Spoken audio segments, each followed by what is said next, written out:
when mom and a dad are fighting and, that they think the kids are asleep or whatever, and they're just screaming and yelling and going at it, the kids hear, and you might as well just take the kids, put them in the middle, and start punching them in the stomach.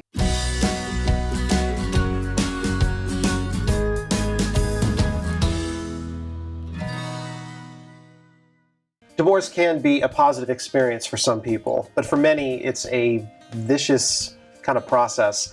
What are some of the fatal flaws that couples make as they start into a divorce proceeding? Well, in my practice, I work primarily, in some ways, with families of divorce and conflict. And my book, The 7 Fatal Mistakes Divorced and Separated Parents Make, Strategies for Raising Healthy Children of Divorce and Conflict, talks about those 7 pieces really related to your kids. However, they all come back to you, right? And so one of those is not being responsible for your role in the end of the relationship.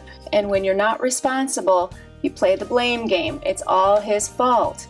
Well, you have to bring it to yourself and say, what was my role in this? Because if you don't do that, you can't learn, you can't grow, you can't create the next level best relationship next time if you're just blaming someone for what they did and not being accountable. I tell the parents I work with, at the bottom line, if you can't be responsible for anything else, you have to be responsible. I know this person might be just terrible and they did so many terrible things to you.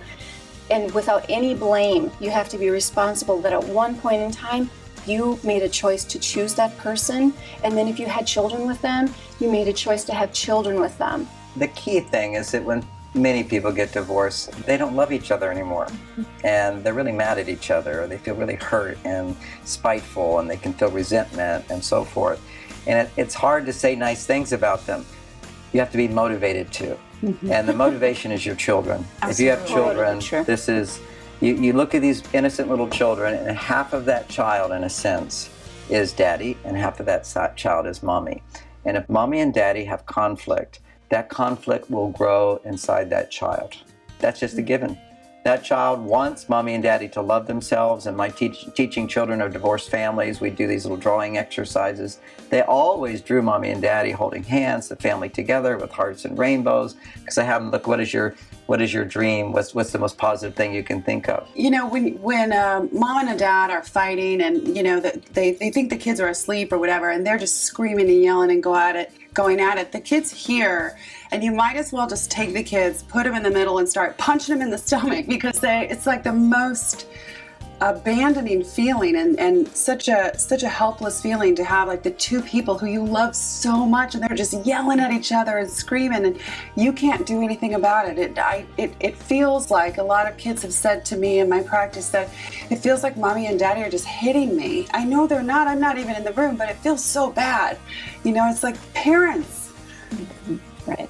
Don't do that. You think about, you're just punching them. You're punching your children. You forget completely that they're even there, but they're there in the house with you. And children, from the brain growth and brain development point of view, also take it on. I had a little girl I was talking to about her parents' divorce, and I said, do you know what's happening? And she said, 5 years old, brain development, she said, well, if I just hadn't left my bike in the driveway that last time, Daddy would still be home.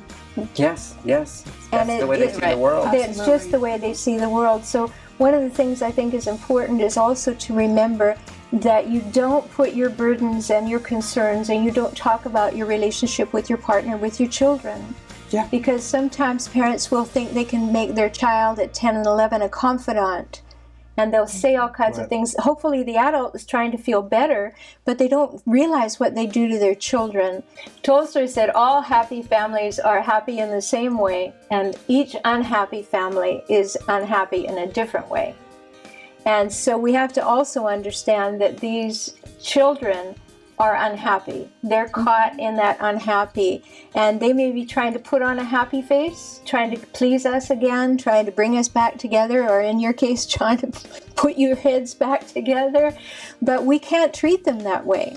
And so the important thing, I think, to remember in divorce situations is it's about change, not about fault. You know, sometimes we just can't keep a phrase in mind because we've got so many feelings going. So just write it on the inside of your forehead. This is about change, not about fault. Let me just talk about it in that way. Let me think about it in that way. And then that's helpful. Often it's the very same conversations that led to the divorce that will continue after the divorce. Right. One child goes to this house, the child comes home, says, Daddy gave me ice cream and cookies and we went to the fair, and Mom is going, that's why I divorced him. He doesn't think about the health and so forth. And the child can feel that reaction. So now the child begins to split inside. Coming home, they can sense, oh, I can't say what Daddy did. I can't share what happens at my time with Daddy. Or if Daddy does something that makes me really happy, I can see Mommy feeling hurt because she wasn't a part of that. So, you know, how we respond to these things, we have to really work hard to be happy you had a good time with Dad and so forth. Yeah. And we have to just have some simple phrases. Don't you love Daddy anymore? I love Daddy, but we can love each other better when we're in different houses. That's one simple piece of logic. Another one is, well, why don't we get to do what Daddy does there, or eat what Daddy has at his house or something? And you say, we love each other, but we have different points of view. And so we have different styles. And so at our house, we do this, and at that house, you do that. And that's what makes us happiest. These have been great tips. And the common threads that I'm hearing from all of you is to keep mutual respect at the top of your list on the way out, just like you did on the way in. And I think the important thing is to remember that divorce isn't only about you. There's a lot of people that are going through it. The more people that you can move through in a more effective fashion, the better off you are.